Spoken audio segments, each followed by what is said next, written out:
หลายข้อมูลข่าวสารจากรัฐจัดเต็มทุกข่าวเด่นในพื้นที่เมืองเหนือเวลาดี 4 โมงเย็นในรายการอู้ข่าวเจ้าเหนือทางวิทยุถิ่นฟ้าล้านนาสวทเชียงราย FM 95.75 เมกะเฮิรตซ์สวทพะเยา FM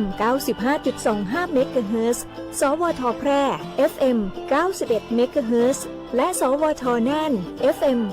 94.75 เมกะเฮิรตซ์ทุกวันจันทร์วันอังคารวันพฤหัสบดีและวันศุกร์พร้อมรับชมทาง Facebook Page สวทแพร่สวทน่านกรมประชาสัมพันธ์สวทเชียงรายและสถานีวิทยุกระจายเสียงแห่งประเทศไทยจังหวัดพะเยาอู้ข่าวเจ้าเหนืออู้จาประษาคนเมืองเหนือสดพร้อมกันออนแอร์และออนไลน์ทางสวทเชียงรายพะเยาแพร่น่าน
ไปพอวัดจะตราตรึงใจเมื่อเธอได้เจอวัดเมืองนานไม่ดีกว่าตรงที่มีวัด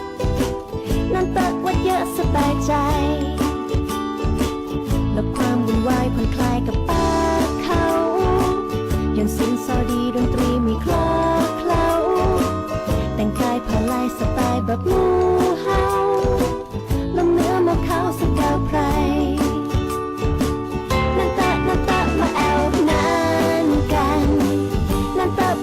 ชิวอยู่ทั้งวันนั่นเตอะมาเจอกับฉันนั่นเตอะเป็นรักที่กันนั่นเตอะกับฉันสบายใจ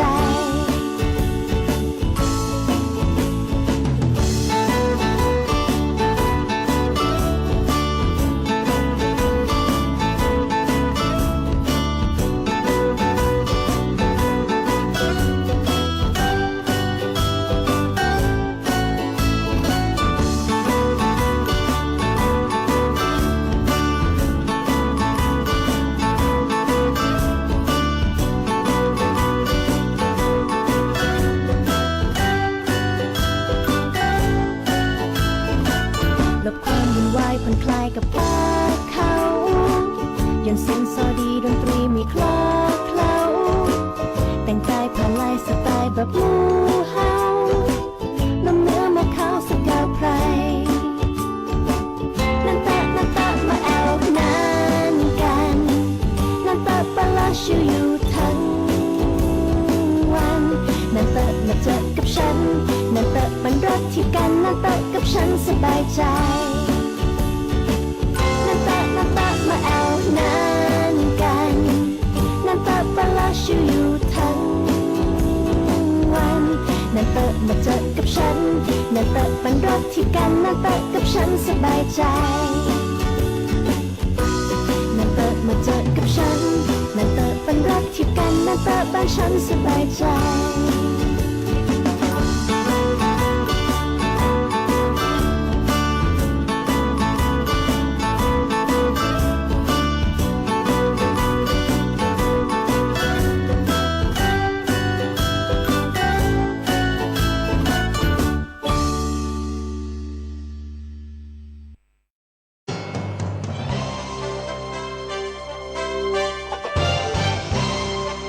ข่าวเจ้าเหนืออู้จะประสาคนเมืองเหนือเวลาดี 4 โมงแหลง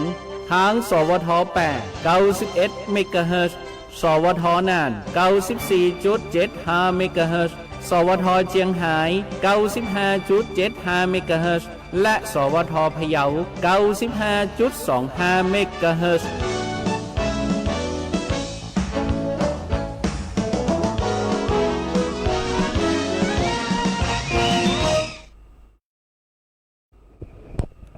สวัสดีเจ้า สวัสดีเจ้า เจ้า เวลาดีๆ4 โมงแรงเนาะมาป้ากันวันนี้กับรายการอู้ข่าวเจ้าเหนือวันนี้นานของเขาเป็นแม่ขาย เจ้า เนาะก็ป้ากันวันนี้วันศุกร์นะเจ้าตีเจ้าวันที่9 เจ้า สิงหา 9 ค สิง ม หาคม 2567นะเจ้าอยู่กับปีแปงกับน้องจอยนะเจ้าเนาะก็ป้ากันทั้ง4สถานีนะเจ้าบ่ว่าจะเป็นทางวิทยุเนาะก็ตีสถานีวิทยุกระจายเสียงแห่งประเทศไทยจังหวัดน่านก็ FM 94.75 เมกะเฮิรตซ์นะเจ้าตั้งสวทแปเนาะก็ FM 91 เมกะเฮิรตซ์สวทพะเยานะเจ้า FM 95.25 เมกะเฮิรตซ์แล้วก็สวทเชียงไฮ้นะเจ้าตี FM 95.75 เมกะเฮิรตซ์ เจ้านอกจากนี้การติดตามรับชมรับฟังกันได้บอกว่าจะเป็นตั้ง Facebook Live ของตั้งสวทน่านกรมประชาสัมพันธ์สวทแปสวทพะเยาแล้วก็สวทเชียงไฮ้กรมประชาสัมพันธ์กันโต้ยกะฝากกดไลค์กดแชร์แสดงความคิดเห็นเป็นกำลังใจให้กันโต้ยนะเจ้าเนาะวันนี้เขาปักกันสุกสัปดาห์แล้วก็สัปดาห์นี้ก็จะหยุด3 วันนะเจ้าเนาะ ศุกร์เสา เสาร์ ร์ อา อา ทิ ทิ ต ต ย์ ย์ จันทร์เจ้า อันนั้นใครวางแผนไปที่ไหนจะได้ก็ตรวจสอบสภาพอากาศเนี่ย อืม ตัวเนอร์เพราะว่าอาจจะมีฟ้าฝนตกมาอยู่ในช่วงของวันหยุดตอนเนื่อง3 วันนี้นะเจ้า เจ้า เนาะวันนี้ก็มีหลากหลายช่วงมาฝากกันเหมือนเดิมเนาะอำนวยการผลิตทางผู้อำนวยการทาง4 สถานีนะเจ้า เจ้า วันนี้ช่างเทคนิคของเฮานะเจ้าของโสทน่านนะเจ้าทางคุณปฐวัฒน์สารแปลง รุ่นอยู่ รุ่นอยู่มันก่อน จืนถูกกอย ก่อนบอกนามสกุลเป็นพิษนะ เจ้า นะเจ้าเนาะวันนี้มีหลากหลายช่วงเหมือนเดิมนะว่าเจ้าบอกว่าจะเป็นช่วงของโคตรสวายกระจายข่าววันนี้มีหลากหลายประเด็นนะน้องจอยว่าจะโอ้มดก่อนนะ เราพออยู่เหมือนกัน นะเจ้านะเดี๋ยวไปดูกันว่าเขาจะนำเสนอเรื่องอย่างพองเนาะ เจ้าร วมไปถึงในเรื่องของข่าวสารบ้านเฮาถึงพะเยาเจียงไฮ้แปรน่าน เจ้า มีอย่างประเด็นอย่างเดียวไปติดตามกัน แล้วก็ช่วงท้ายน้องจอยจะปาไปแอล เจ้าปาไปแอลงานวัฒนธรรม อืม วัน เจ้า ปลูกนะเจ้าเนาะ อันนี้เป็นนโยบายของรัฐบาลเลยเนาะห เจ้า นึ่งอะไรนะ1 ล้านวัฒนธรรมหนึ่ง 1 ล้าน กิจกรรม 1 กิจกรรม 1 ล้านวัฒนธรรม เจ้า เชื่อว่าหลาย ๆ จังหวัดก็จะมีกิจกรรมโครงการนี้เหมือนกันเนาะ อืม เพราะว่าเป็นโครงการที่ทางของกระทรวงวัฒนธรรม เจ้า เปิดจะขึ้นนะเจ้าก่อนที่จะไปที่ตามในช่วงของคดสวายกระจายข่าวไปดูเรื่องของพยากรณ์อากาศอย่างสักหน่อยสำหรับวันนี้ถ้าดูในภาพรวมทั่วทุกภาคแล้วก็จะมีฝนลดลงนะเจ้าเนาะ เจ้า อย่างของเจียงไฮ้ของพะเยานี่ก็จะมีประมาณ 40% ต่ออันนะเจ้าแต่ในภาพรวมแล้วเนี่ยช่วงนี้ทางมรสุมตะวันตกเฉียงใต้ยังคงพัดปกคลุมทะเลอันดามันประเทศไทยแล้วก็อ่าวไทยนะเจ้าแต่ว่าเริ่มมีกำลังอ่อนลงละเนาะแล้วก็ประกอบก็มีหย่อมความกดอากาศต่ำนะเจ้าบริเวณประเทศเวียดนามตอนบนซึ่งก็จะทำให้บริเวณภาคเหนือยังคงมีฝนฟ้าคะนองเกิดขึ้นได้บางแห่งนะเจ้าอย่างจังหวัดเจียงไฮ้วันนี้นะเจ้าดูเป็นสีเขียวหมดเลยนะเจ้าสีเขียวนี่ก็จะมีฝนตกเล็กน้อยต่ออันนะเจ้าวันนี้มีประมาณ40% ของพื้นที่นะเจ้าอุณหภูมิก็สบายนะเจ้าสูงสุด34 องศาเซนเซียสต่ำสุดนี่24 องศาต่ออันเนาะก็สบายในส่วนของพะเยาใกล้เคียงกันเลยนะเจ้าพะเยาก็40เหมือนกันในพื้นที่นะเจ้าก็จะเป็นสีเขียวทั้งจังหวัดเหมือนกันมีฝนเล็กน้อยต่ออันนะเจ้าอุณหภูมิเจียงไฮ้กับพะเยานี่เต่ากันเลยน้องจอย เจ้า อากาศสบายนะเจ้าไปดูในพื้นที่แปรน่านไปได้ของเจ้าวันนี้ แปรน่านก็เหมือนเดียวกันเหมือนกันนะเจ้าเนาะสำหรับเมืองแปรเมืองน่านก็มีฝนฟ้าคะนองอยู่ที่40%ของพื้นที่อาจจะแตกต่างเรื่องของอุณหภูมิห่างกันไปเห็นน้อยหนึ่งอย่างตีเมืองแปรในช่วงเจ้าวันนี้26 องศาเซลเซียสมาบ่าย35 องศาเซลเซียสวันนี้ฝนตกเล็กน้อยเหมือนกันนะเจ้าถึงทั้งหมดเนาะของพื้นที่จังหวัดแปรนะเจ้าแล้วในส่วนของจังหวัดน่านแต่เจ้านี่กะ25 องศามาบ่ายคาดการณ์35 องศาวันนี้พื้นที่จังหวัดน่าน15 อำเภอมี2 อำเภอแต่มีฝนตกปานกลางก็คือเฉลิมพระเกียรติและกะบ่อเกือนอกนั้นแหม13 อำเภอกับมีฝนตกเล็กน้อยเช่นเดียวกันนะเจ้าในช่วงนี้บ้านเฮาเองกับบ่ได้เป็นพื้นที่สีเหลืองสีแดงนะก็เป็นพื้นที่สีขาวเนาะ ฝนตกธรรมดา เจ้า เนาะ แต่ว่า น้ำตาดีก่อนหน้านั้นเคยมีก็อยู่ในระดับปกติละ ตอนนี้ก็ลงมาแล้วนะเจ้าเนาะ แต่ว่าก็ยังคงฝากให้พี่น้องประชาชนยังคงติดตามอยู่นะเจ้าเรื่องของสถานการณ์น้ำรวมไปถึงฟ้าฝนที่อาจจะตกในตั้งหนานี้เนาะเพราะว่าเนี่ยสัปดาห์หน้าหันเพิ่มขึ้นมันก็ 60%เพราะว่าช่วงนี้ยังอยู่ในหน้าฝนแล้วก็ตีขาดการว่าอาจจะมีพายุสัก1-2 ลูกที่อาจจะมีเพิ่มขึ้นในภาคเหนือนะเจ้าเนาะเชิญก็ฝากติดตามเรื่องของสถานการณ์ฟ้าฝนกันไว้ตัวเดินทางไปฮั่นนี่ก็ระมัดระวังเรื่องการขับขี่ตัวนะเจ้าจุดนี้ไปติดตามในช่วงของโคตรสวายกระจายข่าวกันเลยเจ้า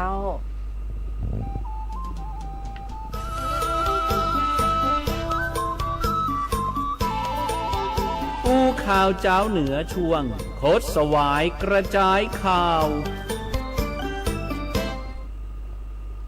โคตรสวายกระจายข่าวเขาไปเริ่มกันเรื่องของเดือนนี้ก่อนนะเจ้าเดือนนะเจ้าเนื่องในโอกาสวันเฉลิมพระชนมพรรษา12 สิงหาคม 2567ตั้งสำนักงานพระราชวังเองนะเจ้าสำนักพระราชวังนะเจ้าเนาะได้มีการเชิญชวนประชาชนรวมเจริญอริยมรรคสมาธิธิเพื่อถวายเป็นพระราชกุศลแด่สมเด็จพระนางเจ้าสิริกิติ์พระบรมราชินีนาถพระบรมราชชนนีพันปีหลวงผ่านแอปพลิเคชันสมาธิเสบียงบุญตั้งแต่วันที่ 6 ถึง 12 สิงหาคม 2567 นะเจ้าโดยสามารถดาวน์โหลดแอปพลิเคชันสมาธิเสบียงบุญได้ที่แอปสโตร์และก็ Play Store กันโต้ยนะดาวน์โหลดได้นะเจ้าเนอตั้งแต่วันที่ 6 8 โมงถึงวันที่ 12 สิงหาคม 8 โมงเช่นเดียวกันนะเจ้านอกจากนี้แล้วเนื่องในโอกาสวันเฉลิมพระชนมพรรษาสมเด็จพระนางเจ้าสิริกิติ์พระบรมราชินีนาถพระบรมราชชนนีพันปีหลวง12 สิงหาคม 2567ตั้งรัฐบาลก็ยังเชิญชวนถึงหน่วยงานภาครัฐภาคเอกชนประชาชนรวมประดับธงชาติไทยธงอักษรพระนามาภิไธยสก.พร้อมผ้าระบายสีฟ้าและผ้าระบายสีขาวตามบ้านเรือนอาคารสถานที่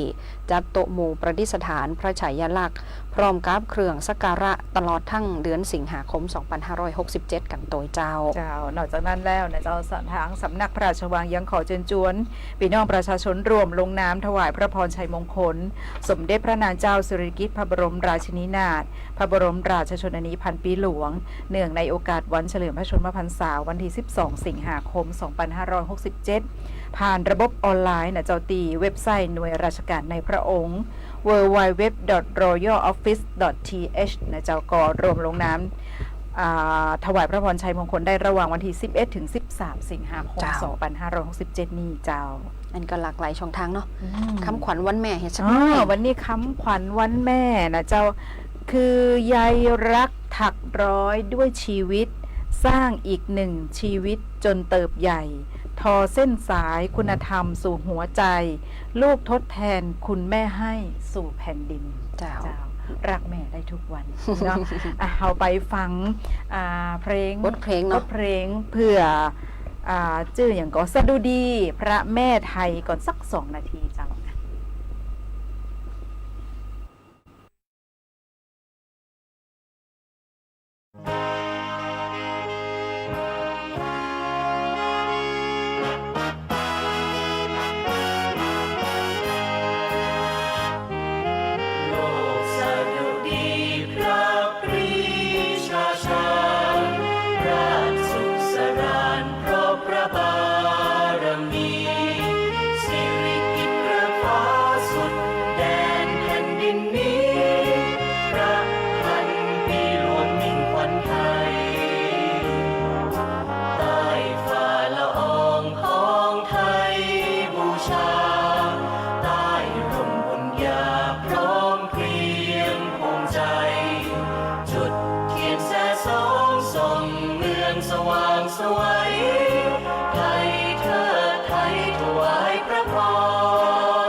ส่องเมืองสว่างไสวย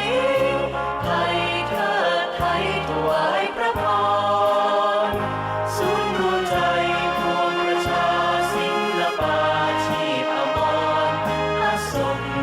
นิกรพักดีพระเมตตาเพิ่มใจคุ้มครองไทยสุขศรีสันดุดีพระแม่ไทยทรงพระเจริญ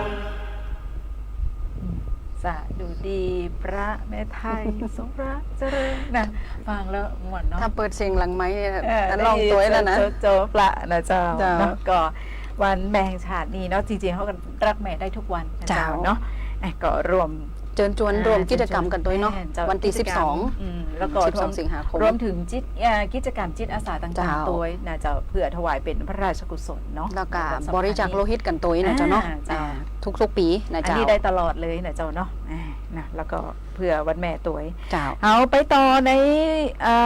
เรื่องอย่างเนาะดีเนาะเตือนอย่างสักน้อยเนาะเรื่องของดิจิทัลวอลเล็ตช่วงนี้เพราะว่าพี่น้องประชาชนยังให้ความสนใจตรงนี้เพราะยังต้องลงทะเบียนถึงวันที่15 กันยา แม่นแฮมเมิร์น แล้วก็ควบคู่ไปกับมิจฉาชีพเหมือนกันเพราะ อัน ฉะ นั้น นั้น เป็น ต้อง กับมัน ต้องเตือนย่ำกันมันๆนะเจ้าว่าพี่น้องประชาชนบดีไปของห้องอย่างกดลิงก์ตีมาตัวกับ SMS น้องจอยตอนนี้มีก็หลายคนตีลงเข้าไปละบางทีบอกว่าคือส่วนหนึ่งเนี่ยเหมือนว่าลงทะเบียนไปแล้วไงน้องจอยลงไปแล้วก็รอพอส่งคือถึงขั้นตอนที่3มาก่อนน้องจอยลงยัง นะไปถึงขั้นที่3แล้วเดี๋ยวเราจะยืนยันวันที่2พร้อมกันเนาะแต่ว่าพอถึงขั้นนี้ปุ๊บเนี่ยมิจฉาชีพฉวยโอกาสช่วงเนี้ยแหละเข้ามาหาเหมือนกับว่าเนี่ยลงทะเบียนไปแล้วตอนเนี้ยเปิดให้เงินได้เงินแล้วอีแน่แล้วก็แนบลิงก์มากับของ SMS บางทีบางคนกับเผลอกดเข้าไปนั่นแทนที่ท่านจะได้หมื่นท่านก็อาจจะเสียมากกว่าหมื่นกันนี่นะไหนจะข้อมูลไหนจะเงินเนาะเพราะนั้นฝากเน้นย้ำตรงนี้นะเจ้าว่าบดีกดลิงก์อย่างทั้งนั้นการที่จะลงทะเบียนรวมรับเงินโครงการดิจิทัลวอลเล็ต 10,000 บาทเนี่ยจะต้องผ่านแอปพลิเคชันทางรัฐะนี่แหละนะเจ้าเต่าอันนะเจ้าเนาะเจ้านอกจากนี้ถ้าท่านใดตีมีสมาร์ทโฟนแต่ว่าท่านอาจจะบ่สะดวกในการลงทะเบียนด้วยตัวเองเนาะทางภาครัฐเองเปิ่นกามีจุดบริการให้ท่านนะท่านใดตีอยู่ในกลุ่มที่มีสมาร์ทโฟนเนาะท่านสามารถ walk in นะเจ้าไปรับบริการได้บ่ว่าจะเป็นศูนย์ดิจิทัลชุมชน 1,722 ศูนย์ตีทำการไปรษณีย์ 1,200 แห่งธนาคารออมสิน 1,047 แห่งต่างธนาคารเพื่อการเกษตรและสหกรณ์การเกษตรหรือว่าธกสแห่ง 1,238 แห่งล่าสุดก็มีเพิ่มขึ้นมาก็คือธนาคารกรุงไทยแห่ง 900 แห่งอันนี้สำหรับท่านใดที่มีสมาร์ทโฟนเนาะในกลุ่มของผู้ที่มีสมาร์ทโฟนนะ1 สิงหาถึง15 กันยาแล้วหลังจากนั้นกลุ่มตีบ่มีสมาร์ทโฟนเองเนี่ยก็ต้องรอติดตามกันต่อเนาะว่า16 กันยาถึง17 ตุลาคมเนี่ยภาครัฐเปิ่นจะเปิดให้บริการอย่างใดช่องทางใดแล้วตีสำคัญกับตังดีอีเปิ่นก็ย่ำมาว่าให้พี่น้องประชาชนน่ะเจ้ายึดหลัก4ไม่ป้องกันการตกเป็นเหยื่อบ่ว่าจะเป็นบ่กดลิงก์เนาะไม่กดลิงก์ไม่เชื่อไม่รีบไม่โอนเจ้าอันนี้ก็เป็นตีเปิ่นอยากจะย่ำทุกท่านนะเจ้าแล้วก็ถ้าเกิดว่าข้องใจอยากสอบถามข้อมูลเพิ่มเติมก็ให้ไปทางเว็บไซต์ของ www.digitalwallet.go.th หรือว่าจะเป็นตี www. กระเป๋าเงินดิจิทัล รัฐบาล ไทย หรือถ้าจะโทรศัพท์ก็ง่ายๆเลย11นะเจ้าเนิร์ตลอด24 ชั่วโมงฝากกันจิ้มนะเจ้าเพิ่มเติมแหมน้อยเจ้าเพิ่มเติมแหมน้อยหนึ่งทันใดสมมุติว่าตกเป็นเหยื่อแล้วเนาะก็สามารถแจ้งความออนไลน์ได้ที่ www.thaipoliceonline.com แจ้งความได้อันนี้เป็นเว็บไซต์ที่ถูกต้องนะบางเตือก็โดนปลอมเหมือนกันนะเนาะต้องดูสะกดดีๆหน่อยหนึ่งบางทีเจ้าตัวเดียวน่ะสลับตีกันเจ้าหรือตี1441ตะกี้สอบถามเรื่องดิจิทัลวอลเล็ตก็คือ1111มันก็แล้วอันนี้แจ้งความออนไลน์ก็คือ1441นะเจ้าของตำรวจนะอันนี้นะเจ้าเนาะเจ้า ไป ปลาหม ต่ อ อนี่ซะหน่อยเนาะป่าหมอ บน เจ้าอะไรปลาคัง ปลาหมอคางดำอันนี้ เจ้า อย่าลืมว่าคือบ้านเฮาเนี่ยแต่ว่าถามว่าดูแล้วทางภาคเหนือน่าจะ มี บ่ ก่อน มีเต่าตีดูข่าวเนี่ยเจ้าเนาะจะบอกใครบ่มีเลยนะบ่มีข่าวทางภาคเหนือเลย ส่วนใหญ่ก็จะไปอยู่ในภาคกลางในกรุงเทพเนาะมีอยู่โซนตั้งตีเป็นน้ำกรอยตำนั้นเนาะสมมติประการตอนนี้ตีเป็นประเด็นก็อยู่ตีสมมติประการนี่แหละเจ้าเนาะก็เลยจะมาบอกกล่าว เพราะว่าอันนี้ทางรัฐบาลถือว่าเป็นวาระของชาติแห่งชาติ แห่งชาติแล้วมันก็มา ข เดี๋ อย ง ว ก นี้ ระทรวงเกษตรและสหกรณ์แม่นเจ้าเพราะฉะนั้นฝากเนาะทางเรื่องของปลาหมอปลาหมอเนาะ แล้วก็อู้พิษ เดี๋ยวจะอู้พิษนะปลาหมอคางดำเนี่ยเจ้าทางอธิบดีกรมประมงเปิดขอชี้แจงนะว่าตามที่กรมประมงได้ร่วมกับกรมพัฒนาที่ดินและก็การยางแห่งประเทศไทยตีจะนำปลาหมอคางดำเนี่ยตีกำจัดออกจากระบบนิเวศไปใจประโยชน์นะเปิ่นจะนำไปผลิตเป็นน้ำมักชีวภาพเนาะแล้วก็นำไปแจกจ่ายให้กับเกษตรกรชาวสวนยางในโครงการแปลงใหญ่ ภายใต้โครงการผลิตน้ำมักชีวภาพเพื่อเกษตรกรชาวสวนยาง ซึ่งก่อนหน้านี้เนี่ยเจ้าทางกรมประมงเปิ่นได้มีการรับสมัครผู้รวบรวมวัตถุดิบหรือว่าแพะปลาแล้วก็ตั้งจุดรับซื้อขึ้นนะเจ้าในทุกพื้นที่ที่มีการแพร่ระบาดของปลาหมอคางดำรวมกว่า75จุดนะหลังเริ่มดำเนินการมาเป็นระยะเวลา7วันก็คือ 1-7 ที่ผ่านมาน้องจอยพบว่ามีเกษตรกรเนี่ยนำปลาหมอคางดำนี่นะมาจำหน่ายแล้วกว่าเป็นแสนกว่ากิโลกรัมแล้วก็จัดส่งให้กรมพัฒนาที่ดินเนี่ยไปทำปุ๋ยมักแล้วกว่า 155,000 กว่ากิโลกรัมแล้วนะเจ้าซึ่งตรงเนี้ยประเด็นตีแพ้ปลาผู้เข้าร่วมโครงการบางราย รวมไปถึงพี่น้องประชาชนยังบ่ทราบหลักเกณฑ์ว่ารวมไปถึงเงื่อนไขและวิธีการดำเนินการที่ชัดเจน จากกรณีตีมีการนำเสนอข่าวนะเจ้ากรมประมงก็เลยมาขอชี้แจงตรงนี้ว่าผู้ตีรวบรวมวัตถุดิบปลาหมอคางดำหรือว่าแพะปลาใดๆประสงค์ที่จะขึ้นทะเบียนเป็นผู้รวบรวมปลาหมอคางดำนะสามารถยื่นใบสมัครตามแบบฟอร์มแล้วก็สมัครผู้รวบรวมและจำหน่ายวัตถุดิบหรือว่าปลาหมอคางดำเนี่ยตามประกาศของกรมประมงฉบับลงวันที่26 กรกฎาคมสำนักงานประมงจังหวัดท้องที่ตีมีการแพร่ระบาดเพราะฉะนั้นถามว่าตรงนี้บ้านเฮาได้รับผลกระทบก็อาจจะบ่มีแต่ถ้ามันมีขึ้นมาเนาะก็สามารถแจ้งได้นะมันบอกเจอแจ้งจบก็แล้วก็แจ้งแล้วก็จบแม่นแจ้งไปเดี๋ยวเปิ่นจะขึ้นเข้าไปดำเนินการว่าอันเตอนะซึ่งการรับซื้อวัตถุดิบปลาหมอคางดำจากเกษตรกรและประชาชนแพ้ปลาจะต้องรับซื้อในราคากิโลกรัมละ15 บาทนะจะได้รับค่ารวบรวมแล้วก็ค่าส่งไปยังหน่วยงานของกรมพัฒนาที่ดินกิโลกรัมละ5 บาทนะเจ้าเนาะตอนเนี้ยมีจริงๆแล้วการรับสมัครผู้รวบรวมวัตถุดิบน่ะเสร็จสิ้นไปละเมื่อ30 กรกฎาคมที่ผ่านมาแต่ยังบ่สามารถกระจายจุดรับซื้อให้เข้าถึงกลุ่มเกษตรกรชาวประมงผู้จำหน่ายได้เพียงพอนะเจ้าเนาะจึงได้ขยายการรับสมัครผู้รับซื้อวัตถุดิบก็คือปลาหมอเนี่ยนะเจ้าถึง20 สิงหาคมนี้นะเพราะนั่นถามว่าพี่น้องเกษตรกรชาวประมงเลยมีข้องใจว่ารับซื้อได้แค่ไหนจะได้ก็คือรับซื้อแบบบ่มีเงื่อนไขเลยนะเจ้าเนาะสามารถที่จะนำมาขายหน้าจุดรับซื้อต่างๆได้ในราคากิโลกรัมละ15 บาทแล้วก็บ่จำกัดจำนวนตัวนะเจ้าเนาะเพราะฉะนั้นก็ฝากกันตรงนี้เนาะสำหรับกำหนดเปิดจุดรับซื้อปลาหมอคางดำเป็นระยะเวลา1 เดือนก็คือตั้งแต่สิงหาจนถึง30 สิงหาเลยนะเจ้าเนาะหากสิ้นสุดระยะเวลาแล้วกรมประมงและก็การยางแห่งประเทศไทยจะมารวมกันพิจารณากรรมหนึ่งว่าจะ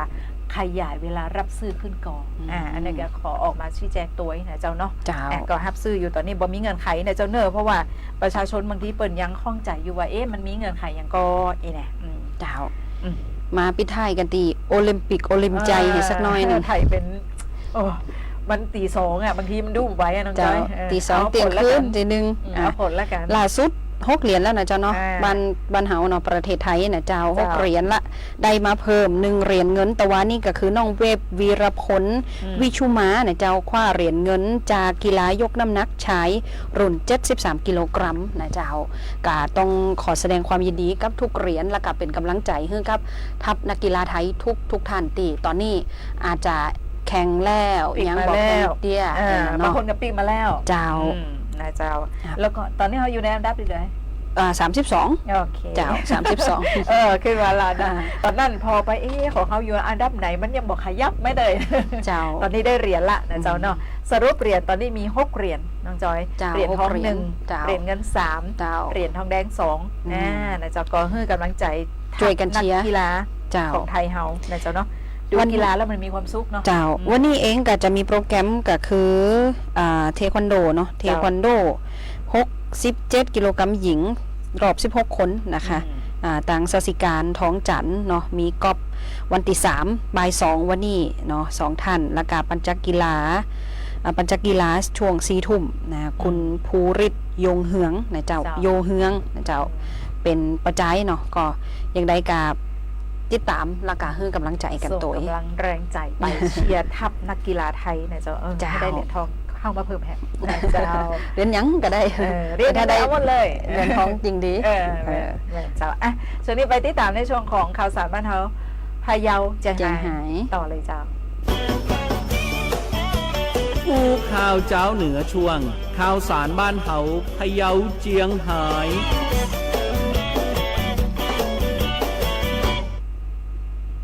ข่าวสารบ้านเฮาพะเยาเจียงไฮ้เนี่ยจะไปติดตามข้อมูลข่าวสารในพื้นที่พะเยากันก่อนเนาะพะเยาเนี่ยเจ้ามูลนิธิพะเยาเพื่อการพัฒนาเนี่ยจะรวมกับบ้านพักเด็กและครอบครัวจังหวัดพะเยาเปิดจัดเวทีพัฒนาศักยภาพแนวคิดแล้วก็ทักษะของกรมพ่อแม่วัยรุ่นเนี่ยเจ้าในการจัดการเรียนรู้ที่สอดคล้องกับความต้องการผ่านการปฏิบัตินะเจ้าวันนี้เนี่ยเจ้าท่านผู้ว่าก่อนสมาแต่ท่านรองผู้ว่าราชการจังหวัดพะเยาเนี่ยเจ้านายบำรุงสังขาวก็เป็นประธานเปิดนะเวทีที่บอกไปตะกี้นะเจ้าเนาะตีลานโปรโมชั่น2ศูนย์การค้าท็อปพระษาอำเภอเมืองจังหวัดพะเยาซึ่งมูลนิธิพะเยาเพื่อการพัฒนาเนี่ยเจ้าได้ร่วมกับบ้านพักเด็กและครอบครัวจังหวัดพะเยาเปิดจัดขึ้นเพื่อส่งเสริมการจัดการเรียนรู้เนี่ยเจ้าแนวคิดการเห็นคุณค่าแล้วก็เป้าหมายแล้วก็สนับสนุนให้กลุ่มพ่อแม่วัยรุ่นแล้วก็ครอบครัวในการออกแบบและพัฒนาอาชีพสู่การปฏิบัติจริงในชุมชนโดยมีผู้แทนบอกว่าจะเป็นทางสำนักงานพัฒนาสังคมและความมั่นคงของมนุษย์จังหวัดพะเยาศูนย์พัฒนาราษฎรบนพื้นที่สูงจังหวัดพะเยาท้องถิ่นจังหวัดพะเยานะเจ้าเนาะผู้แทนองค์กรปกครองส่วนท้องถิ่นนะผู้แทนกองทุนเพื่อความเสมอภาคทางการศึกษาสมาคมแพทย์วิถีศึกษาแกนนำพี่เลี้ยงในพื้นที่เนาะกรมแม่วัยรุ่นแล้วก็ทีมคณะทำงานของโครงการเข้าร่วมงานเนี่ยนักเจ้ากว่า80คนนะซึ่งทางด้านของผู้จัดการมูลนิธิพะเยาเพื่อการพัฒนาเจ้านาย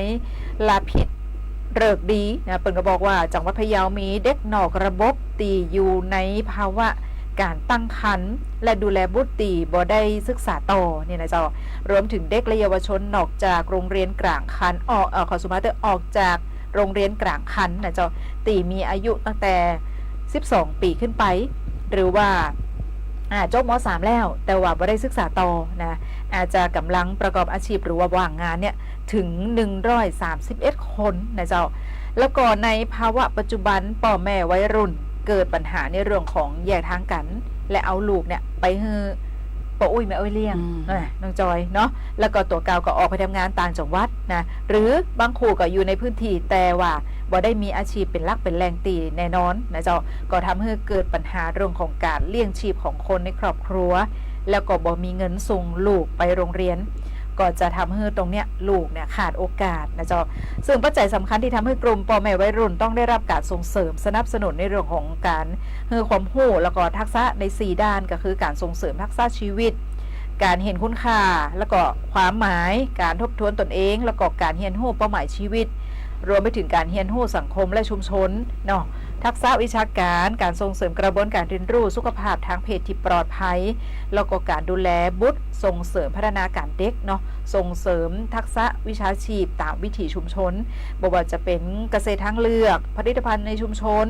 บนฐานการเรียนรู้ก็คือการคิดออกแบบการพัฒนารวมไปถึงการลงมือปฏิบัติและการส่งเสริมวิชาชุมชนนะเจ้าในการเรียนรู้ระดับวิถีชุมชนปราชญ์ชุมชนตามกรอบวัฒนธรรมและก็ประเพณีนะเจ้าซึ่งทางมูลนิธิพะเยาเพื่อการพัฒนาเปิดกันเลยดำเนินโครงการอันนี้ขึ้นมานะเจ้าเนาะก็กลุ่มเป้าหมายจะเป็นพ่อแม่วัยรุ่นตีมีอายุตั้งแต่15-24ปีในพื้นที่ของตำบลแม่กาตำบลป่าหวายอำเภอเมืองเนาะตำบลร่มเย็นแล้วก็ตำบลอ่างทองอำเภอเชียงคำตำบลพระธาตุขิงแกงนะเจ้าอำเภอจุนอันนี้ก็ระยะเวลา1 ปีมีเป้าหมายก็เพื่อที่จะส่งเสริมการจัดการเรียนรู้แนวคิดเห็นคุณค่าแล้วก็เป้าหมายสู่การพัฒนาทักษะวิชาชีพ วิชาชีวิต วิชาชุมชนแล้วก็วิชาการนะเจ้าเนาะก็เหมือนจะเหมือนก็ว่าบางทีบ่ได้วัยรุ่นอ่ะพ่อแม่วัยรุ่นบางทีมีแล้วยังความพร้อมยังบ่มี แม่น จะ เจ้า ทำให้เด็กที่เกิดมานะขาดโอกาสที่จะได้เรียนรู้นะเจ้าอันนี้ก็เป็นการมามูลนิธิเข้ามาเกี่ยวข้องละกับนี่นะเจ้าเนาะก็ขอบคุณนะเจ้าข้อมูลข่าวสารที่เกิดขึ้นในจังหวัดพะเยาผู้สื่อข่าวคงประมวลอุปคิดตัว แต่เจ้าอันตะกี้หันปีสาวจีตัวนะ อ่า ปีสาวจีไปโรงงานตัวนะ อืม น่าจะเป็นผู้ดำเนินรายการก็เนาะ มาติดตามในพื้นที่จังหวัดเชียงรายเจ้าเชียงรายในช่วงเจ้าวันนี้ก็มีการจัดกิจกรรมปลูกต้นไม้และกับปล่อยป่าเนื่องในโอกาสวันเฉลิมพระชนมพรรษาสมเด็จพระนางเจ้าสิริกิติ์พระบรมราชินีนาถพระบรมราชชนนีพันปีหลวง12 สิงหาคม 2567ในช่วงเจ้าวันนี้ตีหนองหลงโก้งในเจ้าบ้านหนองบัวแดงหมู่ที่ 5 ตำบลแม่ข้าวต้มอำเภอเมืองเชียงรายจังหวัดเชียงรายทางด้านของนายประเสริฐจิตพลีชีพท่านรองผู้ว่าราชการจังหวัดเชียงรายกับเป็นประธานกิจกรรมจิตอาสาปลูกต้นไม้และกับปล่อยป่าหนึ่งในโอกาสวันเฉลิมพระชนมพรรษาสมเด็จพระนางเจ้าสิริกิติ์พระบรมราชินีนาถพระบรมราชชนนีพันปีหลวง12 สิงหาคม 2567โดยมีตึงหัวหน้าส่วนราชการข้าราชการผู้นำท้องถิ่นท้องที่นะเจ้าพี่น้องประชาชนจิตอาสาในพื้นที่จังหวัดเชียงรายกับมารวมกิจกรรมกันตัวจากนั้นท่านรองผู้ว่าราชการจังหวัดเชียงรายกับนำผู้เข้าร่วมกิจกรรมไปปล่อยพันธุ์สัตว์ปล่อยพันธุ์ป่าเนาะ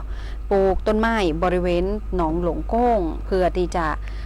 ทุกภาคส่วนในพื้นที่จังหวัดเชียงรายได้มีส่วนรวมในการเพิ่มพูนปริมาณสัตว์น้ำในแหล่งน้ำธรรมชาติมีความอุดมสมบูรณ์นักขึ้นเป็นการฟื้นฟูสิ่งแวดล้อมให้มีความยั่งยืนช่วยขยายพันธุ์สัตว์น้ำลงสู่แหล่งน้ำธรรมชาติรวมถึงเป็นการเทิดพระเกียรติและการถวายเป็นพระราชกุศลแด่สมเด็จพระนางเจ้าสิริกิติ์พระบรมราชินีนาถพระบรมราชชนนีพันปีหลวงเนื่องในวันเฉลิมพระชนมพรรษา12 สิงหาคม 2567 ปีนี้กันตัวนะเจ้านี่ก็เป็นภาพบรรยากาศนะบางส่วนนะเจ้าเนาะที่เป็นการจัดกิจกรรมวันนี้อากาศดีนะหลายๆพื้นที่เนาะช่วงนี้ก็ฝนหายไปประมาณ 2-3 วันแล้วเนาะในเกือบทุกพื้นที่นะเจ้าขอบพระคุณข้อมูลข่าวสารจากผู้สื่อข่าวของสวท.เชียงรายกันโดยคุณวสินทร์ คัมภีรวงศ์เจ้าพักกรรมเนาะเจ้าพักสักกรรมเดียวมาป้ากันช่วงหน้าในช่วงของข่าวสารบ้านเฮาเจ้าแปรนานกันพอเจ้า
ประสานนมสาวเจ้าเนื้องามเลิศล้ำสมกำเลื่องลืองามแต่งามเลือบ่มีไหนเทียมดังนภาสว่างกลางจิตเมื่อเราอยู่เคียงกำฮักน้องรอยเรียงขับกล่อมใช้เพียงให้น้องชื่นใจ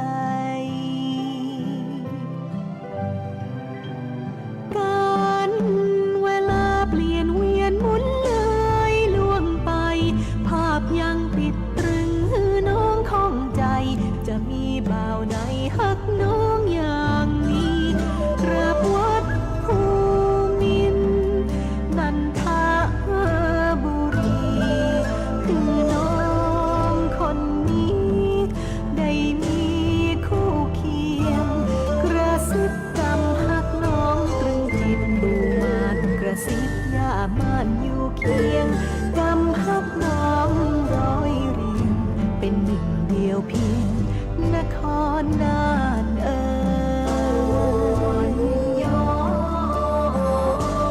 อ่อนโยนอ่อนโยนอ่อนโยนอ่อนโยนอ่อนโยน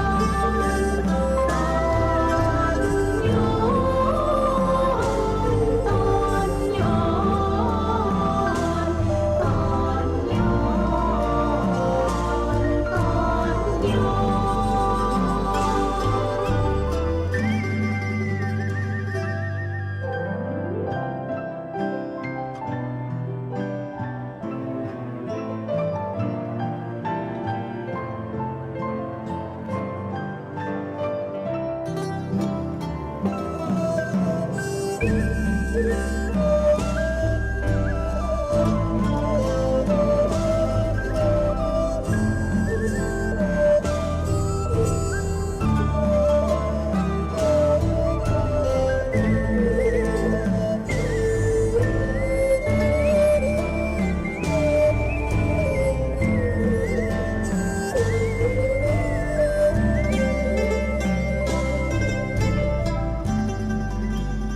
น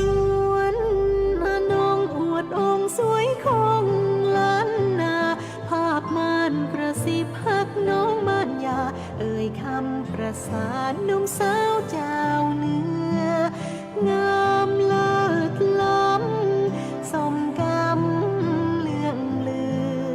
งามเป้งามเหลือบ่มีไหนเทียมดังนภาสว่างกลางจิตเมื่อเราอยู่เคียงกำฮักน้องรอยเรียงขับกล่อมใช้เพียงให้น้องชื่นใจ การเวลาเปลี่ยนเวียนหมุนเลยล่วงไป ภาพยังติดตรึงน้องคองใจ จะมีบ่าวใดฮักน้องอย่างนี้กราบวัดภูมินทร์นันทบุรีคือน้องคนนี้ ได้มีคู่เคียง กระซิบกำฮักน้องตรึงจิตหมู่มานกระซิบย่ามานอยู่เคียงกำฮักน้องร้อยเรียงเป็นหนึ่งเดียวเพียงนครนานเอ่ยย้อนอ่อนโยนอ่อนโยน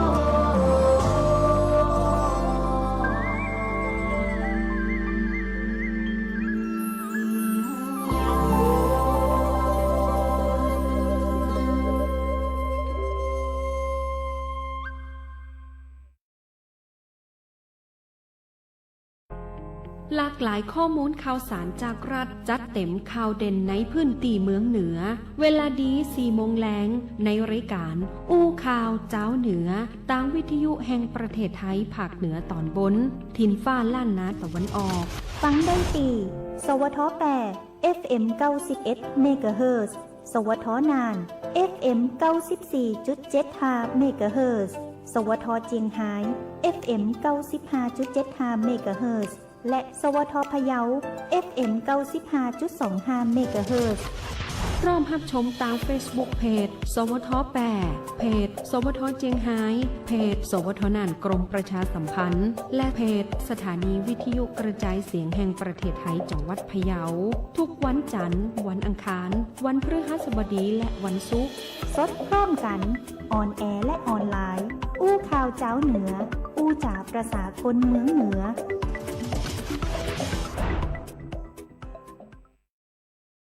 อนุรักษ์และท่องเที่ยวไปด้วยกันได้จริงหรือ ได้สิคะ เพราะเรามีชุมชนที่เป็นหัวใจสำคัญที่จะช่วยส่งเสริมการท่องเที่ยวเชิงอนุรักษ์ให้ยั่งยืน มีต้นแบบให้เห็นไหมอ่ะ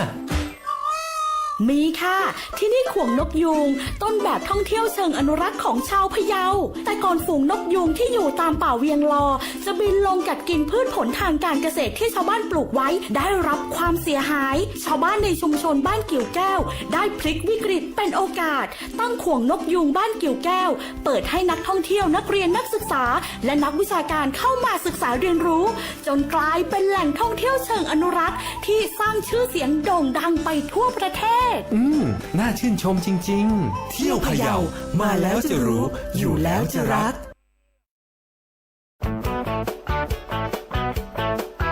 อู้ข่าวเจ้าเหนือช่วงข่าวสารบ้านเฮาเจ้าแป่นานปิกมาแล้วข่าวสารบ้านเฮาเจ้าแปรนานอ่ะเจิญตังเมืองแปรก่อน ไป เจ้า เมืองแปรกันก่อนนะเจ้าเนาะเมืองแปรนะเจ้าจังหวัดแปรเปิ่นเตรียมนำสินค้าโอท็อปนะเจ้าไปรวมจำหน่ายในงานศิลปาชีพประทีปไทยโอท็อปล้อมดวงใจด้วยพระบารมีเนี่ยเจ้าถึงจะจัดขึ้นใน10 ถึง 18 สิงหาคมนี้นางวีรการบุญปันเจ้าพนักงานจังหวัดแปรเพิ่นบอกว่าจังหวัดแปรเนี่ยโดยสำนักงานพัฒนาชุมชนได้เตรียมนำสินค้าแล้วก็ผลิตภัณฑ์โอท็อปจังหวัดแปรไปรวมจัดแสดงแล้วก็จำหน่ายให้กับพี่น้องประชาชนในงานศิลปาชีพประทีปไทยโอท็อปล้อมดวงใจด้วยพระบารมีนะเจ้าซึ่งทางกรมการพัฒนาชุมชนกำหนดจัดขึ้นช่วงวันที่10 ถึง 18 สิงหาคมนี้นะเจ้าตีอาคารชาเลนเจอร์ 1-3 ศูนย์การแสดงสินค้าและการประชุม Impact เมืองทองธานีจังหวัดนนทบุรีนะเจ้าเพื่อเฉลิมพระเกียรติสมเด็จพระนางเจ้าสิริกิติ์พระบรมราชินีนาถพระบรมราชชนนีพันปีหลวงและยังมีการจัดแสดงเผยแพร่ประชาสัมพันธ์แล้วก็จำหน่ายผลิตภัณฑ์งานศิลปาชีพ1 ตำบล 1 ผลิตภัณฑ์นะเจ้าของแต่ละชุมชนทั่วประเทศแถมตัวซึ่งจะเป็นการสร้างรายได้ให้กับชุมชนต่างๆตลอดจนเพื่อเป็นการสร้างการเรียนรู้แนวทางในการพัฒนาผลิตภัณฑ์โอท็อปเพื่อสอดคล้องกับความต้องการของกลุ่มลูกค้าตัวโดยทางสำนักงานพัฒนาชุมชนจังหวัดแปรได้คัดเลือกนะเจ้าผู้ประกอบการโอท็อประดับ 3-5 ดาวก็มีประเภทอาหารเครื่องดื่มนะเจ้าผ้าแล้วก็เครื่องแต่งกายของใจของประดับตกแต่งแล้วก็สมุนไพรตีบใจอาหารจากทุกอำเภอนะเจ้าเพื่อเข้าร่วมงานนี้เนาะพร้อมทางได้จัดประชุมชี้แจงผู้ประกอบการโอท็อปตีได้รับคัดเลือกนะเจ้าเพื่อที่จะทำการซักซ้อมความเข้าใจในแนวทางแล้วก็วิธีการปฏิบัติระหว่างตีอยู่ร่วมงานนะเจ้าตามตีกรมพัฒนาชุมชนเปิดกำหนดเนาะจังหวัดแปรก็เลยขอเชิญชวนนะเจ้าพี่น้องประชาชนร่วมอุดหนุนผลิตภัณฑ์โอท็อปของจังหวัดแปรได้ในงานนี้เนาะถ้าไผ่มีโอกาสสดไปตังปุ่นน้องจอยเนาะเปิดจัด10 ถึง 18 สิงหาคมนะเจ้าตีImpact เมืองทองธานีถ้าอยู่ปุ่นก็อาจจะไปซดของกันนะ ไปแอลไปแอลเดี๋ยวนี้การเดินทางก็สะดวกสบายแล้วเนาะมีตึงรถไฟฟ้าบนดินใต้ดินโอ้ยสะดวกนะเจ้าถ้าว่ารถติดก็ติดอยู่แต่มันมีทางเลือกนะเจ้าให้เราเดินทางไปได้เจ้าเนาะก็ขอบคุณข้อมูลข่าวสารนะเจ้าจากจังหวัดแปรเนาะผู้สื่อข่าวคุณธนชัยสุวรรณอากาศตัวเจ้ามาตีเมืองน่านเองตั้งองค์การบริหารส่วนจังหวัดน่านรวมกับสำนักงานอัยการคุ้มครองสิทธิ์และการช่วยเหลือทางกฎหมายและการบังคับคดีจังหวัดน่านได้มีการจัดอบรมหลักสูตรความรู้ทางกฎหมายเกี่ยวกับการป้องกันและการถูกดำเนินคดีทุจริตและประพฤติมิชอบในวงราชการในพื้นที่จังหวัดน่านซึ่งกิจกรรมเองก็ได้มีการจัดขึ้นในวันนี้นะเจ้าตีห้องประชุมน่านกรีนเลควิวรีสอร์ทโดยทางด้านของเลขานุการนายกองค์การบริหารส่วนจังหวัดน่านนายไวยพจน์ดีวงศ์ก็เป็นประธานในการอบรมหลักสูตรความรู้ทางกฎหมายเกี่ยวกับการป้องกันและการถูกดำเนินคดีทุจริตประพฤติมิชอบในวงการราชการในพื้นที่จังหวัดน่านประจำปีงบประมาณพศ 2567 โดยมีทางด้านของนายเฉลิมเกียรติชัยวันเจ้าอัยการพิเศษฝ่ายคดีปราบปรามการทุจริต1 ภาค 5 สำนักงานปราบปรามการทุจริตภาค 5 พร้อมกับทางด้านของนายพลพัฒน์สีแดงอัยการจังหวัดคุ้มครองสิทธิ์และการช่วยเหลือทางกฎหมายและบังคับคดีจังหวัดลำพูนนางสาวชนิดาทะนนกลิ่นเจ้าอัยการจังหวัดคุ้มครองสิทธิ์และการช่วยเหลือทางกฎหมายและการบังคับคดีจังหวัดน่านรวมถึงมีส่วนราชการเนาะหัวหน้าต่างๆนะก็ได้ มีการปฏิบัติงานตีเกี่ยวกับกองช่างนะกองพัสดุและก็กองคลังจำนวนอยู่ตี150 คนกะมารวมโครงการเพราะว่ากองแล้วนี่ก็ต้องระมัดระวังเรื่องของกฎหมายกันตัวนะเจ้าโดยทางองค์การบริหารส่วนจังหวัดน่านเปิ่นกาให้ความสำคัญกับบุคลากรภาครัฐตีอาจตกเป็นผู้ต้องหารวมถึงเป็นการส่งเสริมให้พี่น้องประชาชนมีความรู้ในสิทธิและก็หน้าที่ของตัวเก่าตามกฎหมายเกี่ยวกับการปราบปรามการทุจริตซึ่งการถือว่าเป็นประโยชน์นะในการเกิดผลสำเร็จและก็เป็นการลดปัญหาข้อพิพาทขัดแย้งที่มีจำนวนนักและก็เป็นการช่วยลดอัตราคดีที่จะขึ้นสู่ศาลตัวเป็นการช่วยลดงบประมาณแผ่นดินที่จะต้องจ่ายในการดำเนินการทางอัตคดีกับบ่มีความจำเป็นนะคะตีบ่มีความจำเป็นเนาะในการช่วยผู้ปฏิบัติงานในภาครัฐเนี่ยได้มีการเข้าถึงกฎหมายมีความเสี่ยงต่อการถูกดำเนินคดีตีโดยทางอบจ.น่านเองเนี่ยเปิ่นกะมีหน้าที่ในการจัดทำบริการสาธารณะนะถึงด้านของการสนับสนุนก็ดีการพัฒนาท้องถิ่นก็ดีการประสานงานการช่วยเหลือการปฏิบัติหน้าที่ส่งเสริมเรื่องของประชาธิปไตยความเสมอภาคสิทธิเสรีภาพของพี่น้องประชาชนสนับสนุนช่วยเหลือส่วนราชการต่างๆคือภาครัฐพี่น้องประชาชนมีความรู้ความเข้าใจเกี่ยวกับเรื่องของระเบียบกฎหมายข้อบังคับต่างๆก็ถือว่าเป็นหน้าที่เนาะโดยเปิ้นเองกะมีการพัฒนาศักยภาพเครือข่ายถึงภาครัฐภาคประชาสังคมคือมีความเข้มแข็งคือมีการหู้ถึงเป็นห้องไว้อย่างก็การบากระทำผิดเนาะเรือนไทยคือปลอดจากการทุจริตในวงราชการจะได้มีความหู้เท่าทันโกงตัวเนาะอันนี้มันมารูปแบบไหนจะได้เนี่ยเขาจะได้รู้เท่าทันเนาะอันนี้ก็เป็นเกี่ยวกับการอย่างการปราบปรามก่อนผมชื่อเนาะเป็นการลดเป็นการลดเนาะเมื่อเกิดแม่นนะเพราะว่าเป็นการลดคดีขึ้นสู่ศาลตัวเนาะลดปัญหาเรื่องของคดีอาญานะเกี่ยวกับเรื่องของการทุจริตประพฤติมิชอบแม่นมันไปเพิ่มว่ามันลดลงพองเนาะนะกะเป็นการสร้างทัศนคติที่ดีนะในการบ่ทุจริตบ่ประพฤติมิชอบนะในส่วนของภาครัฐกันตัวเจ้ากะขอบคุณผู้สื่อข่าวสวทน่านกันตัวคุณจักรพันธ์จันทร์เพ็ญโรจน์นะเจ้าพอเวลาเราไปต่อเลยเนาะต่อเลยไปในช่วงของแอลเมืองเหนือเลยเจ้า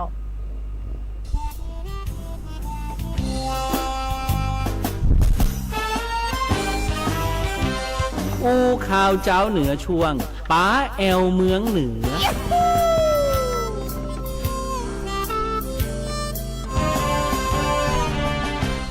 ไปแอลไหนดีไปแอลงานลานวัฒนธรรมดีกว่ากาเชิญชวนเจ้านี่หน้าฝนตัวเนาะกาเชิญชวนทุกท่านในเจ้าท่านใดที่มีโอกาสเนาะได้เข้ามาในพื้นที่จังหวัดน่านในช่วงวันเสาร์นะเสาร์อาทิตย์จันทร์เนี่ยวันผูกเนาะไปแอลวัดพระธาตุแจแห้งกามาแวะแอลงานนี่ตัวเพราะว่าจัดตีศาลาปฏิบัติธรรมศาลาหลวงวัดพระธาตุแจแห้งพระอารามหลวงนะบริเวณลานโพนะเจ้าตั้งแต่9 โมงเป็นต้นไปเนี่ยเจ้าสำหรับ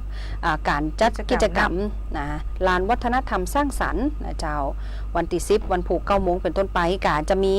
การแสดงนะเจ้าวัฒนธรรมปืนบ้านมีการชมเรื่องของการฟ้อนสีภูเพียงนะมีการสาธิตทอผ้ากิจกรรมมีนิทรรศการมีเรื่องของการจักสารมีการทำขนมมีการทำสมุนไพรบายสีสวยดอกไม้ถูกเทียนแล้วก็มีผลิตภัณฑ์พืชผักสวนครัวจากตลาดสีเขียวมีกับข้าวเมืองกันตัวนะ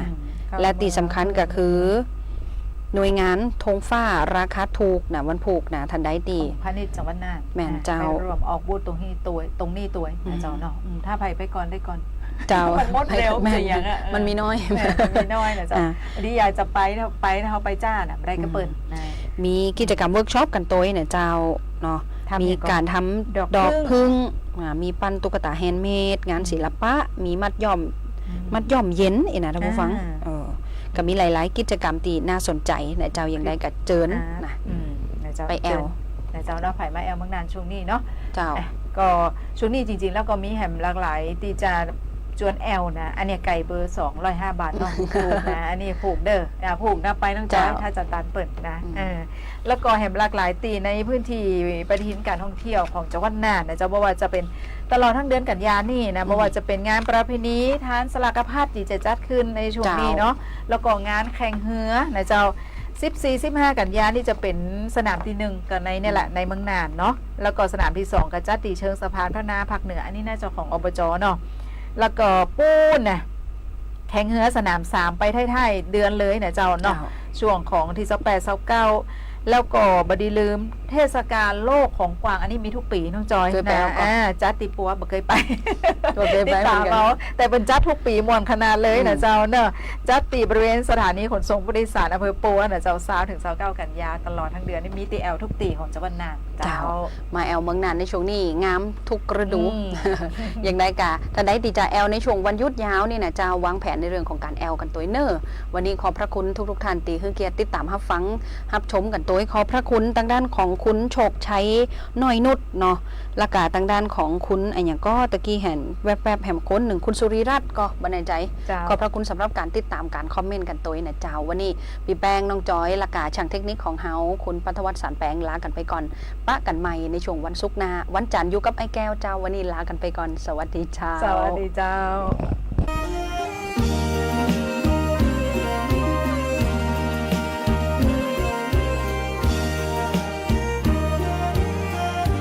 ติดตามรายการอู้ข่าวเจ้าเหนืออู้จากประสาคนเมืองเหนือเวลาดี4 โมงแหลงทางสวท8 91 เมกะเฮิรตซ์สวทน่าน 94.75 เมกะเฮิรตซ์สวทเจียงไฮ้ 95.75 เมกะเฮิรตซ์และสวทพะเยา 95.25 เมกะเฮิรตซ์และชมผ่านทางเฟซบุ๊กเพจสวท8สวทน่านกรมประชาสัมพันธ์สวทเจียงไฮ้และสถานีวิทยุกระจายเสียงแห่งประเทศไทย